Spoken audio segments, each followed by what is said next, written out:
So I went to her house. I'm like, I'm interested because I understand bugs and how they work. Whether they're microscopic or just macroscopic, if you will, bigger, smaller. So I wanted to check it out. Here were these little, like, they are so tiny. I mean, extremely tiny.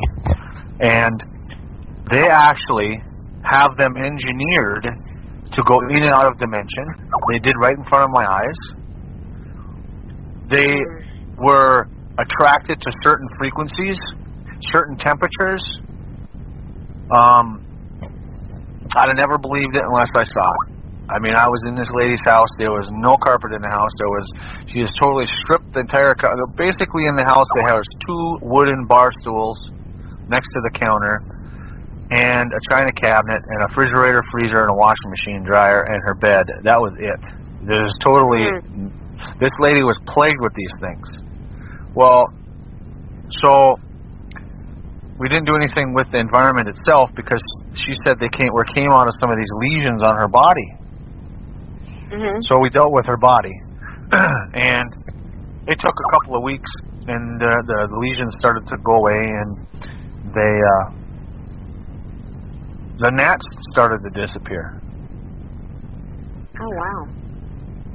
I mean, just changing food, and I'm a firm believer on a frequency scale. Your body vibrates at a certain frequency, and you get sick enough to a frequency, you draw in bugs, because that's just the way nature works. A plant, and a healthy plant draws in pests or bugs. Right. We're no different. We're no different. We're part of nature. It's just that humanity today in this industrial world is at such a decline that it's vibrating unhealthy, and there's just mass pathogens everywhere. Right. Like this fellow that just came here a few days ago that had 8 or 9 different infectious pathogens all at the same time, all in high amounts, but he wasn't really exhibiting that many, crazy symptoms. But the medical world didn't pick up on any of it. Wow. But yet, on a frequency level, he was loaded.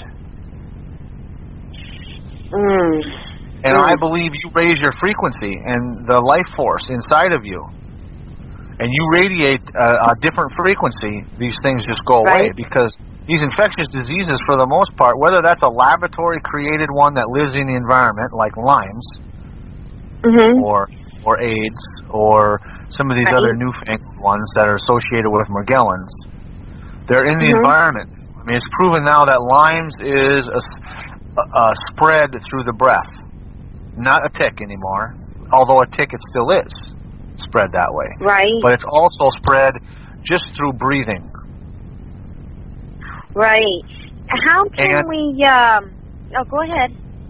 Well, my point, what I'm, want to drive home is on a frequency level, those things are drawn into us because of our ill health and our low vibrating frequency. The healthier you are, you vibrate differently, and these things just get shed off. It's just like a lobster. You never cook. Right. You always cook a lobster live, because if a thing dies outside of its environment, like on your kitchen cupboard or in the store, it's a very good chance that the microorganisms that are surrounding that, which is the immune system, once it dies, though, attacks the lobster and basically liquefies the inside in a matter of minutes. It's the bacteria and whatnot start to eat away at it. And this is the state of humanity, right? They're such a degenerated state. So it's all about raising your life force vibration. And well, how can we raise our life force or our vibrations, as you said? What kind of things can we do?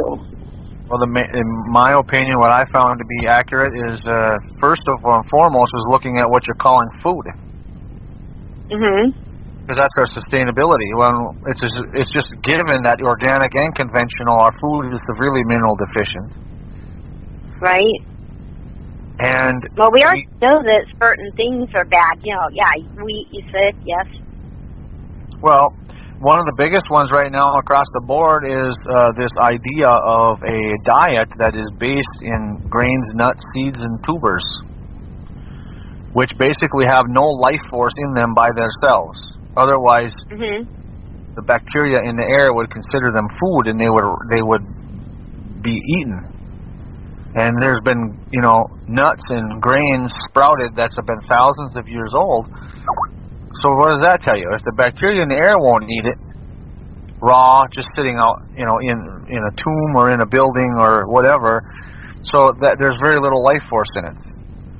So there's several different books out there that state this very plainly, and it's more of the hunter-gatherer type of diet. Right. Okay. There's somebody. Go ahead. No, go ahead. I'm finished. Well, it says there's somebody here in the chat room who's got family members with MRSA, and the doctors have been putting them on many different antibiotics. What kind of things can they be doing? I mean, I know we said changing diet, but maybe stop we could, going to the doctor. The antibiotics are only going to make the problem worse in you know, a couple of weeks to a month or whatever, because you take antibiotics to try to kill something that's antibiotic resistant.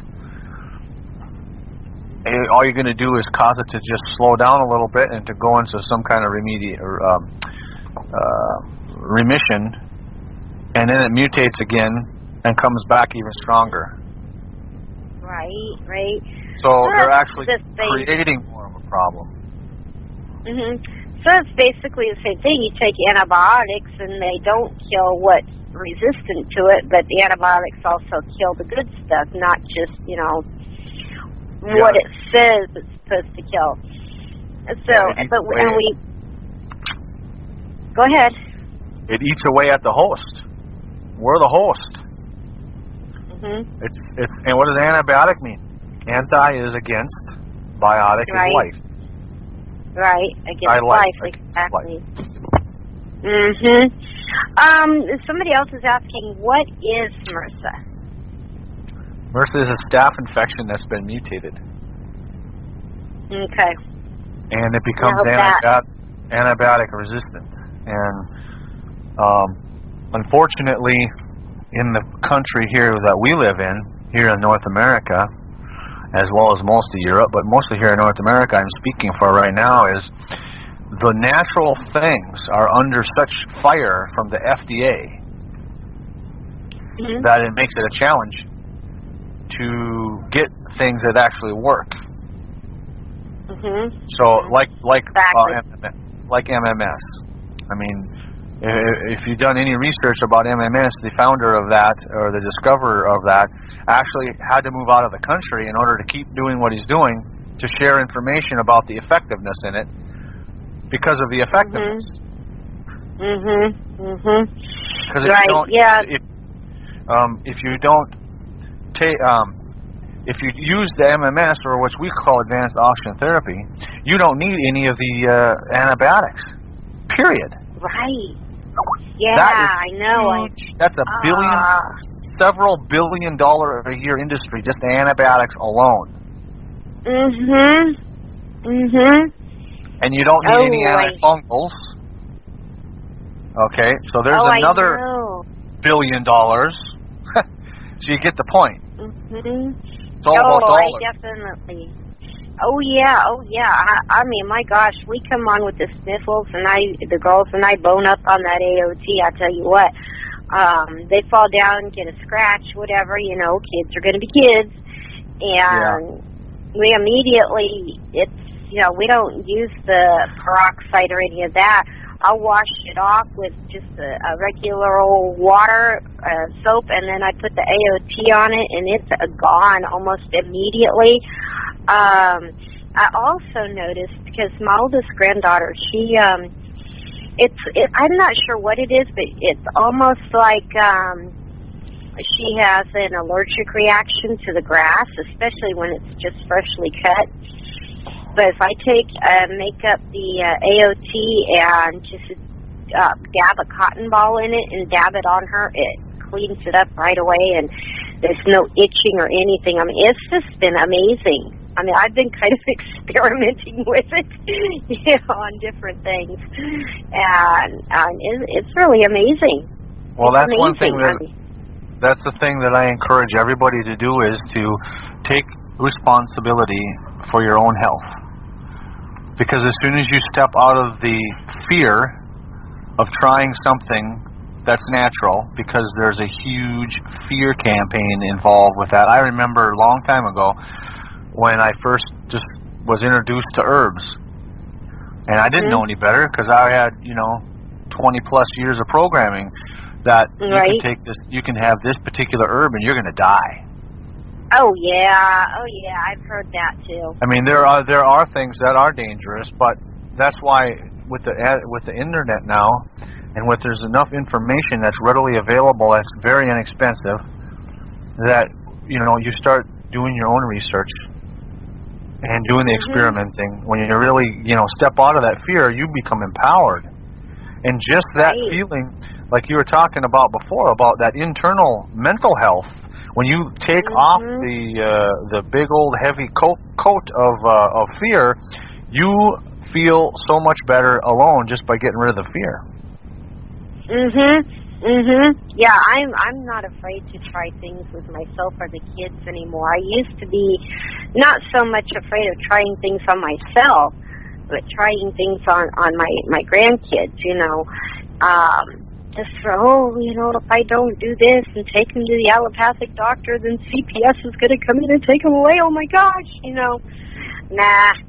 I tell you what, I can have things cleared up in a matter of 24 hours in most cases, just by following the basic diet that's laid out on your website, by making sure that they have the proper minerals and microorganisms, and when needed, boning up on the AOT.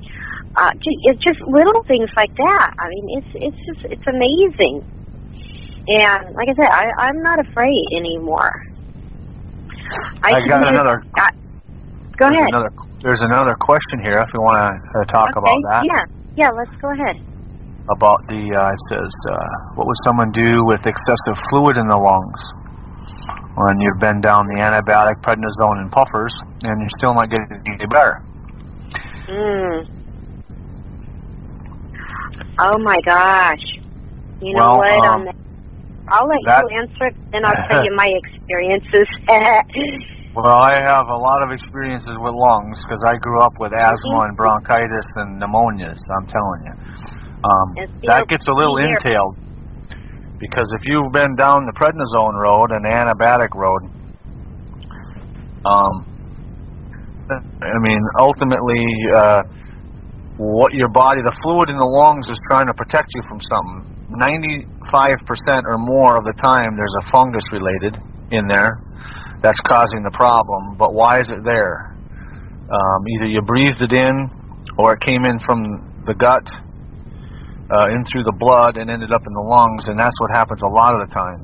Especially when you take antibiotics, prednisone, orally, you drive a pathogen, it'll drive it into your lungs, upper respiratory, head. And even if you're doing puffers, the inhalers, that's a challenge. And I mean, we're pretty good at getting rid of that, but in order to get there's so many individual things, like what's in your environment comes into play. A lot of people are living in moldy houses or living in sick buildings. That is epidemic. So looking at your environment is one of the things. What do we use for chemicals in your environment, for cleaning materials, or for where you work? Were you a smoker or not? That has something to do with it. And then we look at, I mean, I have a list of 9 pages when someone comes to me with a problem. In order for me to give you individual suggestion, I need to know some history, just like any other healthcare provider. And so there's 9 pages. Then there's a lot of questions in there. And you got your typical symptom questions. But then we talk about, we get into some emotional things, because that comes into play, environmental things, that comes into play. I want to look at what we eat, what you're eating, you know, and things like that. So to get rid of fluid in the lungs is not, I'll tell you right now, that is